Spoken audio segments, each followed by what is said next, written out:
Hey friends, if you wish to download Windows Essential for Windows, then please watch this video. I will guide you through the procedure. So it has been removed. It's not on Microsoft website. It's not anywhere. How can you download it? We have a trick for this, and we found it on archive.org. Where archive.org is which is that website which stores the archives of all web pages, and we found it's executable as well. So I downloaded its executable. Now where would you find this? I have shared the link in the description section of the video.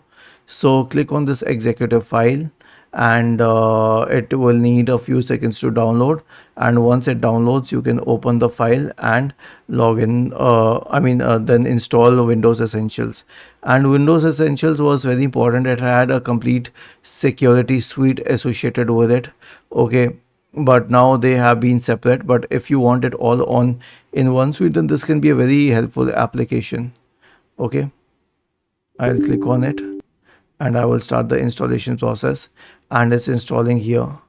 And then install all of Windows Essentials recommended. This is what I have to click on. Was this helpful?